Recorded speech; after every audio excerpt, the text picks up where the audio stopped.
Hello friends, welcome to my channel ELS English Literature Studies with Kaur Harpreet. Today I will discuss about John Dryden as a father of criticism. This is my third video on John Dryden. In my first video I have discussed him, I have just introduced him and I have discussed about his life and works. Second video is about John Dryden as a representative of his age, and link of these two videos will be provided in the description box. If you are interested you can check those videos, right? And if you are new on my channel, then please hit the bell button so that you can get notifications for my upcoming videos. And so let us start with today's video, John Dryden as a father of criticism. Before starting today's video, I would like to introduce John Dryden again, but in brief for those who are new on my channel. John Dryden was born in 1631. His family was parliamentary supporters with Puritan leanings. He attended Westminster School. He published his first verse and elegy, named as Upon the Death of Lord Hastings. He died in 1700.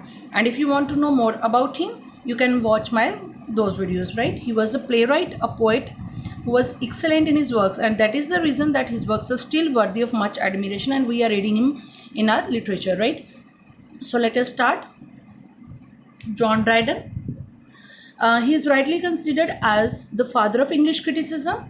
He was the first one to teach the English people to determine the merit of composition on principles. It is rightly said by Dr. Samuel Johnson, Dryden may be properly considered as the father of English criticism, as a writer who first taught us to determine upon principles the merit of composition, right? In simple words, judgment of literary work should be based on certain principles, and this is the reason he is known as the father of criticism. Literary criticism did exist before Dryden, but it was just for name. Before him, there were only occasional utterances in the critical art. But with him, a new era of criticism began. He is considered as the father of English criticism, as before him, there was no consistent critic in England. There was Sidney and Ben Jonson, but both of them made occasional observations without producing or establishing any critical theory.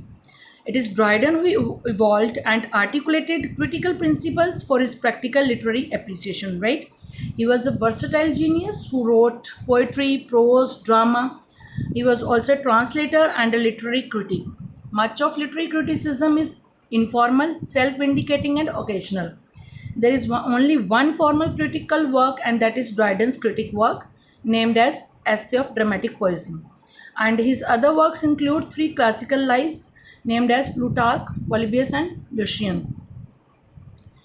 In his criticism, he deals with literary questions, the burning issues of his time, fundamental problems of literary creation, apprehension and appreciation of issues which were prevailing at that time. And these issues are like this: process of literary creation, the tragicomedy, the three unities, controversy over rhyme verses, nature of comedy, tragedy and poetry, along with its functions, and the function and test of good style, right?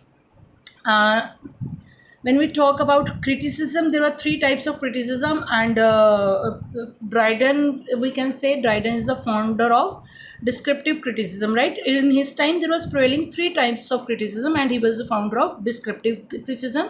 The other two types are theoretical and legislative criticism.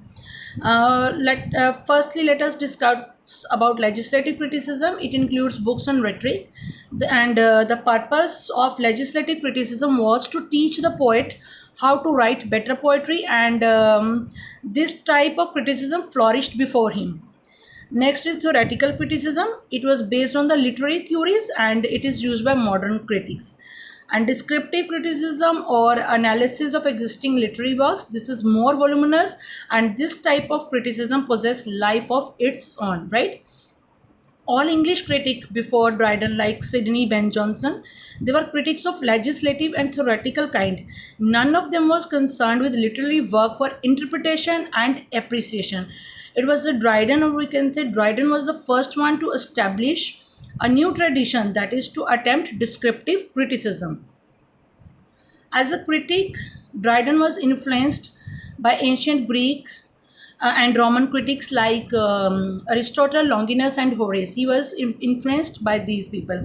Later he was influenced by Italian and contemporary French critics also. his fundamental liberalism, skepticism, probabilism, dynamism. These things helped him to fight with new dogmas and conventions, and he had a liberal and unorthodox outlook as a critic due to his intellectual skepticism. His probabilism as a literary critic is both his strength and his weakness. And while discussing issues, he argues from both sides. When he argues on some point, he argues from both sides and leaves a conclusion hanging in the air, right? Leave it to for others to come to the conclusion. For instance, when we talk about his work Asian Dramatic Poesy, he compares ancient and modern drama. And he also discusses arguments like on Elizabethan playwrights and French playwrights of his own age, then rhyme and blank verse. But in conclusion, he always remains silent. As a literary critic, he is flexible enough to keep the issue open. In Dryden's words, it is necessary. Literature is expressive of the genius of a nation, and we can say it is necessary for the writer to keep pace with his times. Dryden said that it is not possible to formulate a body of rules which is applicable to literature of various nations and various ages, right? He affirmed that what was liked by Greeks would not satisfy English interest. He also refused to believe that ancient Greeks and Romans are models for all times and in all languages also. It is Dryden who opened a new field of comparative criticism. He critically compared Shakespeare and Ben Jonson, Chaucer and Ovid, Chaucer and Boccaccio, ancient and modern drama, rhyme and blank verse, these as a vehicle of drama, right? And this method of comparative criticism is rewarding and a favorite instrument of the modern critics. It is true that Dryden was influenced by Aristotle, but he did not accept we can say he did not accept his concept of three unities, then the prejudice against tragicomedy and rigorous enforcement of the principle of decorum. On one hand, he favored the extravagances of Shakespeare, and on the other side, he criticized Roman and French drama that strictly followed the rules blindly. Right? In conclusion, before Dryden, English poetry was patchy, ill organized. It was hard to digest as it was based on learnings of ancient writers. We can say it had no identity of its own. It is Dryden who articulated an impressive body of critical principles, and his contribution to English poetry was the same as we can say Augustus' contribution to Rome. So, friends, this is all about John Dryden as a father of criticism. I hope you will like my content, and if you like it, please hit the like button, share and subscribe my channel. And if you are new to my channel, please hit the bell button so that you can get notifications from my upcoming videos. And thanks a lot for watching.